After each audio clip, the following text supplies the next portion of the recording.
Now before we get started, I've noticed that this is my first episode since hitting 500 subscribers, so I want to thank everyone out there who has been discovering me and everyone who has stuck with me for this long. And as a small thank you, as you watch, you will see a little scroll at the bottom with all of my first 500 subscribers' names. Thank you, everybody. Now, we got a new intro, 500 subscribers. Let's do something special.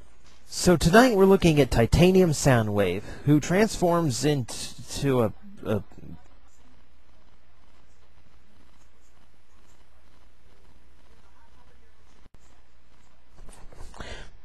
hang on, this will require some research.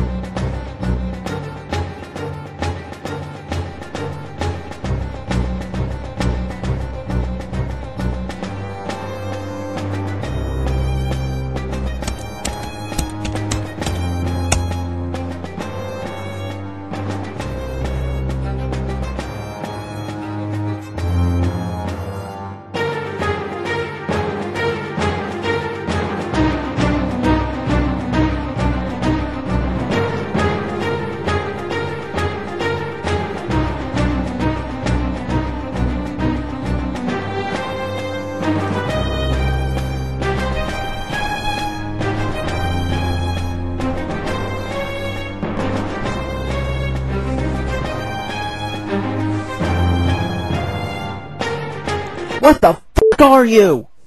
I mean, I wish I was exaggerating here. I am stumped as to a real-life counterpart to compare this to. I mean, the box says it's a tape recorder. Okay, fine. Then where is the microphone? And if you're telling me this is the microphone, then why the hell are there two? And before you tell me, no, those are speakers. You've never seen a speaker in your life, if that's what you think. Speakers are round, especially on a toy where the only thing you can do is see them. So it has to look like speakers.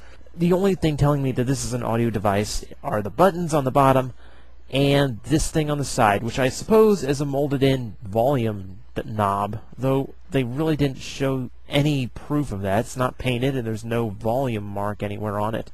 So you're left to pretty much assume whatever the hell this thing is. There's one other feature telling me that this is some kind of sound device. That is the back, where you can see, just like the original toy, his weapons are stored as batteries. And that's pretty much all the playability this particular toy has. And if you noticed, no, there is no battery cover. You know, so he's kind of like the one you've had since you were a kid. The only real playability you have here is the cassette, which the tape deck, okay, fine. You molded it and painted it pretty well. It looks like a tape deck. And then we get to Laserbeak in here. My tapes, you've erased my tapes. Oh, shut up, he'll be fine. Now, Laserbeak is supposed to be a cassette. Of course he's supposed to be a cassette, but there are no holes. So I can't tell there are tape reels in there. Not on that side, not on this side. Essentially, he looks like a video game cartridge. Now, I can open him up and actually transform him. Okay, goody. Of course he has to transform. It's friggin' Laserbeak. But, of course, a few problems here as well. The original Laserbeak didn't have wings and a head as thick as its body. There's no paint on the face, so you can't tell that's a beak. You can't tell where his eyes are. Nothing. The paint job, obviously, meant to accentuate this mode.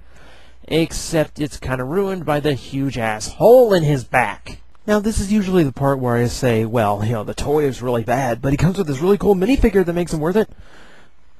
No. Not this time. Even Laserbeak can't save this thing. Behold the robot mode, which has the most obvious, glaring faults I have ever seen. Let's ignore the top half because they actually did a nice job. Now look at the bottom half. You notice anything? Like the legs that look like a Mega Man robot. The crotch that goes an inch lower than it should. How about the very tiny hips compared to the very fat lower legs? Or how about this? 3-tiered legs. It's like, I don't know, some really goofy Lego accident happened here. I know a lot take a look at him and go, hey, he's got a diaper on. These people do not know Soundwave. I know Soundwave. And I take a look at him and I see what he truly is. The manliest Decepticon on Cybertron. I mean, look at him. Look at that codpiece. He is built like a Greek god. Okay, now stop looking at it. That's sick. Frickin' perverts. Let's forget about the codpiece of the gods, and we'll actually talk about the toy now. The paint apps are all over this toy, and Titaniums were famous for that because, you know, they save so much on the design step. Articulation-wise, very good in the arms, actually. Elbow, shoulder, wrist, it all works really well. Even has neck articulation. The transformation removes the waist, and the legs, yeah, they ratchet. That position, that position. They don't lock in between. And the knees, same deal. That or that. Which means, for as much articulation as he has in his arms, having none in his legs means you can't show him off in any poses. You see this? His feet? Yeah. That is a very short heel spur. It doesn't even go far enough back on his leg. I mean, he tips over extraordinarily easy. If he's standing upright, he won't be for long. And aside from that, let's continue the leg problems. Yeah, that lovely little gimmick. I call it a gimmick if you want a gimp leg Soundwave. That happened on all of them. It's not just mine. Every Titanium Soundwave did that. I mean, that is the most horrible thing you can do. Was there no quality control at all? And the worst part is, it's all because of this die-cast they just had to include. I mean, it's his shoulders, it's his entire torso, it's his entire legs, everywhere below the knee. Half this toy is metal. I think even his arms are die-cast. And for what? I mean, seriously, why do you need that much metal in him? I mean, did Titanium have some quota they had to meet? I mean, it's absolutely pointless. I mean, you look at... God, crap. I was trying to avoid this, but according to... Okay, let's see, what is it? Page 236, paragraph 4, line 6, notation B of the YouTube reviewer code, I have to compare him to his original form. G1 Soundwave. You know what's die-cast about him? Feet. That's it. And that makes us happy. What's so hard about that? You look at this toy. He's got elbows, shoulders, neck articulation. His hips and knees could very easily move in other directions.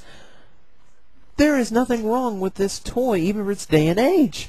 I mean, seriously, how do you screw up Soundwave? He's easily the most demanded fan character, and you never, ever get him right. I mean, seriously, how do you screw up Soundwave? He's the one that's demanded the most, and the first time you actually try again, you get it this screwed up. It's not even a hard toy to upgrade. His joints are already really good for a G1 toy. All you have to do is shape up his proportions better. I mean, that's what Takara did. I mean, their version came out great. You know, they didn't have to work in diecast. No. All they had to work in was a freaking MP3 player! If this is the best you can do, then forget it. I never want to see diecast again, not in any Transformer ever. And to prove it, I'm starting the movement right now. No more diecast, ever, until you can get it right. Don't even mention it. I am the Plastic Addict. I stay addicted so you can stay away from diecast. Now, to the picket line! Diecast is the past. Plastic is fantastic.